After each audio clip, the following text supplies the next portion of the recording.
Have you ever wondered how to sponsor your family to Canada? Well, in the next 2 minutes, we'll be exploring the concept of family sponsorship in Canada, a unique system that seeks to unite families across borders. Family sponsorship is a powerful tool that allows Canadian citizens and permanent residents to bring their loved ones to Canada.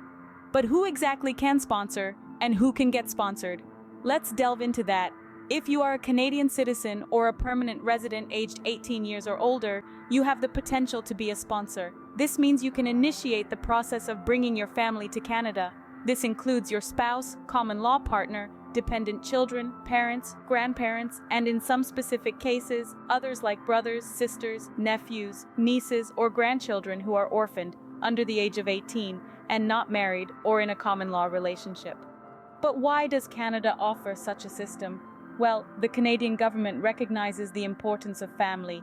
They understand that being with your loved ones is a fundamental aspect of life, and they want to support that. They believe that family sponsorship not only enhances the quality of life for those sponsored, but also contributes positively to the country. It's a win-win situation for everyone involved. However, it's not as simple as picking up the phone and inviting your family over. There are certain requirements that both the sponsor and the sponsored must meet. There are income requirements, the need to prove the relationship, and many other factors that come into play. The process can be complex and lengthy, but with the right knowledge and guidance, it can be navigated successfully. Family sponsorship is a way to bring your loved ones to Canada, but it's important to understand the process. So, if you're considering this route, stay tuned. We've got a lot more information to share in the coming scenes.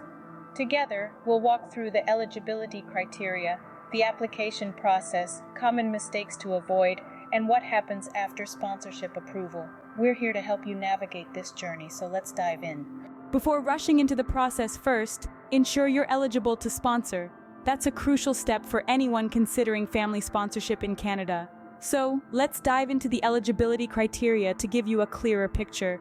The first requirement is quite straightforward. You must either be a Canadian citizen or a permanent resident. But what does it mean to be a permanent resident? Well, a permanent resident is someone who is given permanent resident status by immigrating to Canada, but is not a Canadian citizen. However, they are citizens of other countries. The second requirement is age. You need to be at least 18 years old to be a sponsor. This requirement ensures that the sponsor is legally capable of taking on the responsibilities that come with sponsorship. Now let's talk about the financial aspect. You see, sponsoring a family member to come to Canada is not just about meeting the legal criteria, it's a commitment to ensuring their basic needs are met. This includes food, clothing, personal requirements, and shelter. However, it's not just about having a hefty bank balance. The government wants to see that you've been financially stable over a period of time. And here's a critical point. You must not have received government financial assistance for reasons other than a disability. This requirement is in place to ensure that the sponsor is financially capable of supporting the incoming family member and won't rely on government assistance to do so. Next, let's talk about debt. If you're in debt to the Canadian government or have defaulted on a court-ordered support order, like alimony or child support, you may be ineligible to sponsor. This includes immigration loans or performance bonds. You also need to prove that you can provide for the basic needs of any person you are sponsoring. This means that you have a plan in place to support them and won't default on your obligations. Finally, you must not have been convicted of any serious criminal offense or any offense against a relative that resulted in physical harm, threats, or attempts at either. The Canadian government takes the safety of its residents very seriously, and this requirement is in place to protect potential newcomers. Now, these are the basic criteria, but remember, every case is unique. It is always a good idea to consult with an immigration professional or legal counsel to understand your specific situation better. In summary, eligibility for family sponsorship in Canada is based on citizenship or permanent residency, age, financial stability, absence of government debt, the capability to provide for basic needs, and a clean criminal record.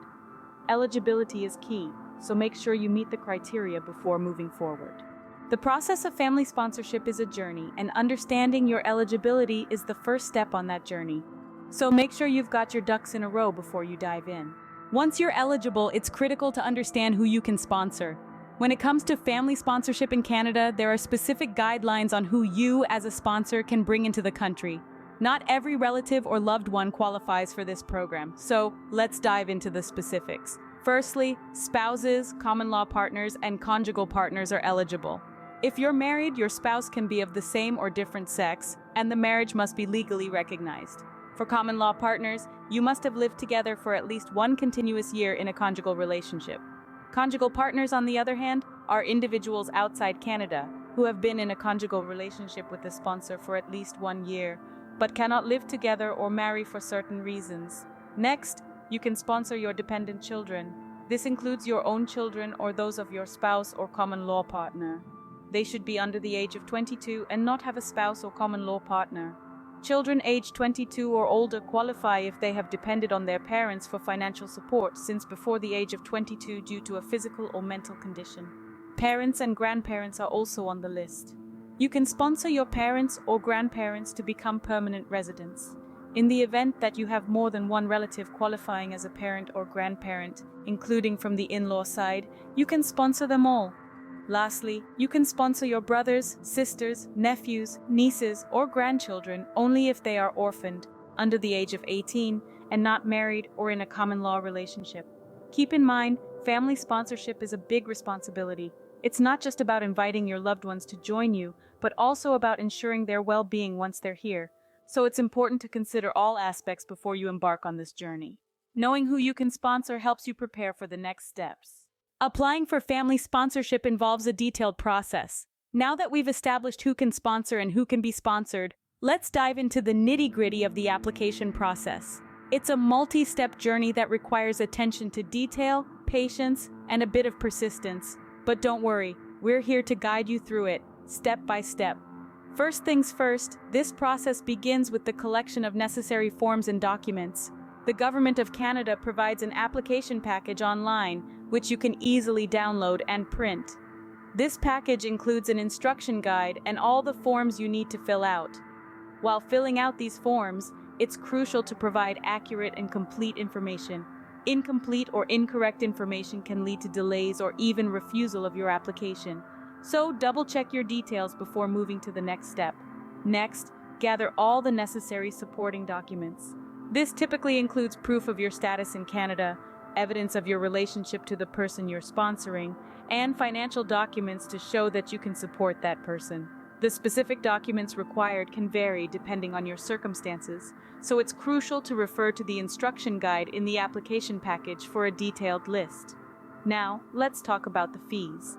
There are different fees involved in the application process, including the processing fee, the right of permanent residence fee, and possibly the biometrics fee. These fees are non-refundable, even if the application is not approved, so it's important to be sure about your application before you proceed with the payment. Once you've filled out your forms, gathered your documents, and paid your fees, it's time to mail your application. Make sure to include all the necessary documents and forms in one package and send it to the address provided in the instruction guide. Now, the waiting game begins. The processing times for family sponsorship applications can vary widely. It could take several months or even a year or more. This depends on factors like the number of applications currently being processed, the type of sponsorship, and whether the person being sponsored is living inside or outside Canada. During this waiting period, it's crucial to keep an eye on your mail and email. The government may contact you if they need more information or documents. You might also receive updates about the status of your application. Once your application is approved, the person you're sponsoring will receive a permanent resident visa. They'll need to arrive in Canada before this visa expires. If they're already in Canada, they'll need to stay in the country until they receive their permanent resident status. In the event your application is not approved, you'll receive a letter explaining the reasons for the refusal. Don't lose heart though. There are options available for appeal, which we'll discuss in a later scene. Finally, remember that applying for family sponsorship is a significant commitment. You're taking responsibility for supporting the person you're sponsoring for a period of time. So, it's essential to understand all the requirements and responsibilities involved before you begin the application process. Understanding the application process prepares you for a smoother journey.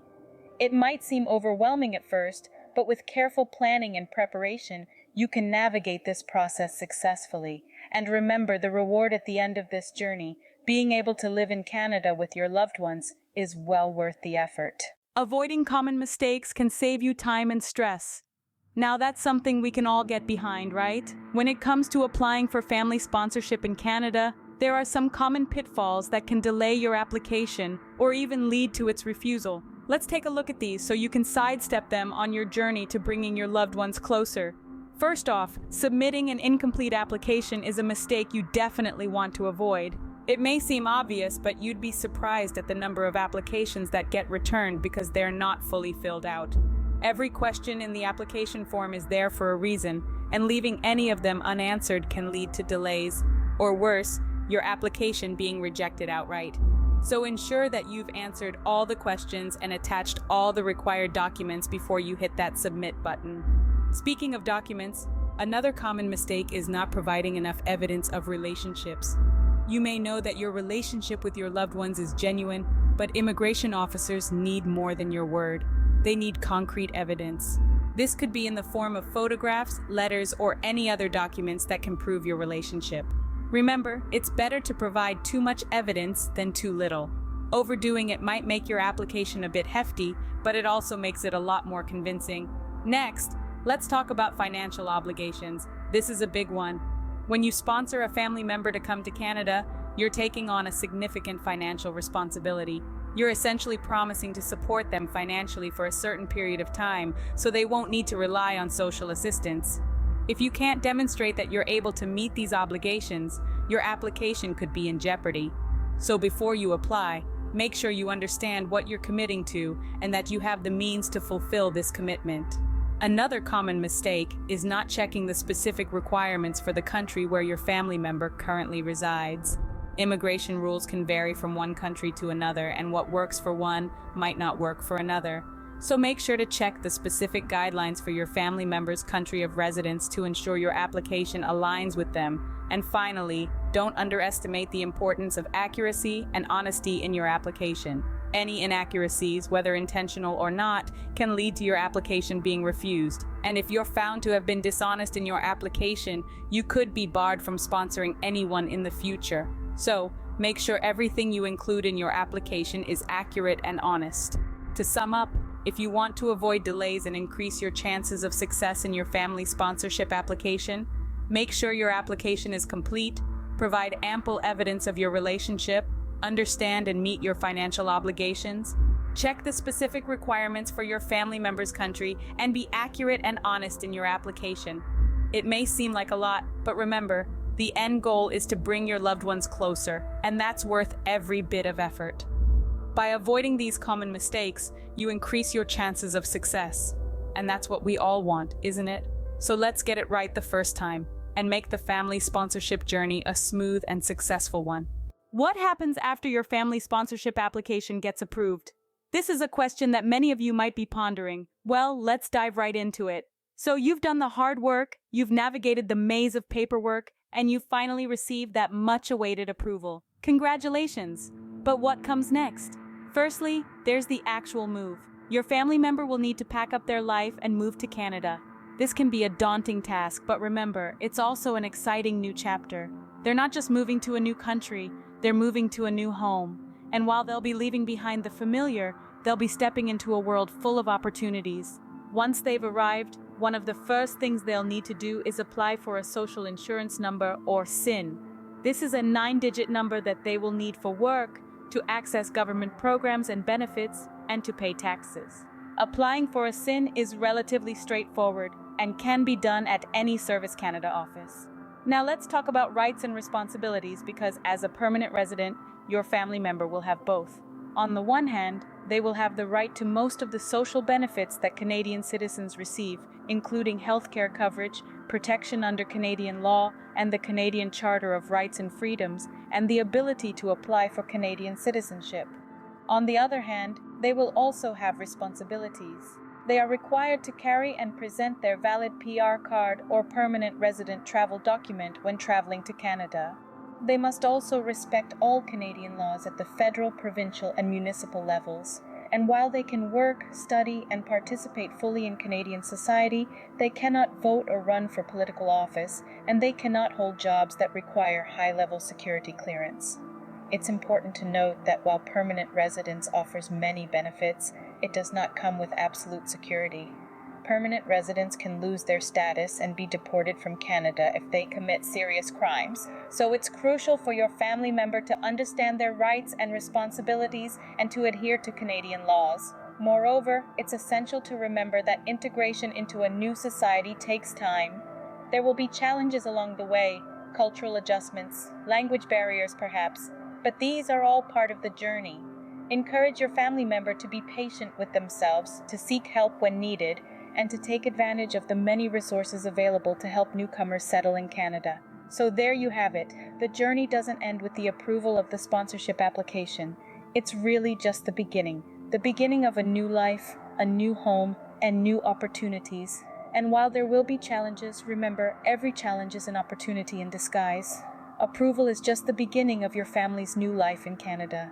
Unfortunately, not all applications get approved. Sometimes, despite your best efforts, your family sponsorship application might be denied, but don't lose heart. It's crucial to understand why it happened and what you can do next. The reasons for application denial can be multifaceted. The most common ones are the sponsor not meeting financial requirements, the sponsored person being deemed medically inadmissible, or the relationship between the sponsor and the sponsored person not being recognized by Immigration, Refugees and Citizenship Canada, or IRCC. Sometimes it can be as simple as missing documents or incomplete information in the application. If your application is denied, the first thing to do is to address the reason for denial. For instance, if it's a financial issue, you might need to find a co-sponsor or improve your financial status. If the issue is related to medical inadmissibility, you may need to seek medical treatment or provide additional medical documents. Now let's talk about appeals. You have the right to appeal the decision if you believe it was unjust. The appeal process can be quite complex, so it's recommended to seek legal counsel. The appeal must be filed within 30 days of receiving the denial decision, and it's important to note that not all decisions can be appealed. The appeal is submitted to the Immigration Appeal Division, or IAD, and they will review the decision made by the IRCC. During the appeal process, you'll have a chance to present new evidence or clarify any misunderstandings. Keep in mind, the process can be lengthy and patience is key. In some cases, you might also consider reapplying. If your circumstances have changed significantly, or if you can address the reasons for the initial denial, a fresh application might be the best course of action. In conclusion, it's essential to remember that a denial is not the end of the road. You can appeal, reapply, or seek other immigration routes. Even if an application is denied, there might still be options, so don't give up. Keep striving for your family's future in Canada. Let's recap the key points about family sponsorship in Canada. We started with a detailed overview of what family sponsorship in Canada is all about. It's a wonderful opportunity for Canadian citizens and permanent residents to bring their loved ones from abroad to live with them in Canada. It's about keeping families together and strengthening the social fabric of the country. We then dove into the eligibility criteria for sponsoring a family member. Remember, you must be a Canadian citizen or a permanent resident, at least 18 years old and capable of financially supporting the person you want to sponsor. You also need to make sure you're not inadmissible for reasons such as bankruptcy or criminal conviction. Next, we covered who can be sponsored under this program. You can sponsor your spouse, your dependent children, your parents, and grandparents. In some special cases, you can also sponsor your siblings, nephews, nieces, or grandchildren if they are under 18 years old, not married, or in a common law relationship. The heart of our discussion was the application process. We stressed the importance of a complete and accurate application to avoid unnecessary delays. Gather all necessary documents, fill out the forms correctly, pay the fees, and submit your application. Don't forget the medical exams and the police certificates. It's a meticulous process, but it's worth it. We also highlighted common mistakes to avoid during the application process. These include missing documents, incorrect information, and not updating changes in circumstances. Remember, these mistakes can lead to delays or even refusal of your application, so it's crucial to double-check everything before you submit. Once the application is approved, we discussed what comes next. The sponsored family member becomes a permanent resident and can enjoy the same benefits as any other resident, including access to healthcare, education, and the ability to work. It's a new chapter in their life filled with opportunities. But what if your application is denied? We touched upon this too. The appeal process can be an option if you believe there has been an error in the decision. But remember, not all decisions can be appealed, and there's a strict deadline for filing an appeal, so it's crucial to seek legal advice promptly if you find yourself in this situation. In summary, family sponsorship in Canada is a comprehensive process that requires careful planning, thorough preparation, and a lot of patience. But at the end of the day, it's all about bringing families together, creating a sense of belonging, and contributing to Canada's multicultural society. Remember, family sponsorship is a process, but with the right information, you can navigate it successfully. And with that, we wrap up our discussion on family sponsorship in Canada. Thank you for joining us, and we wish you success on your sponsorship journey.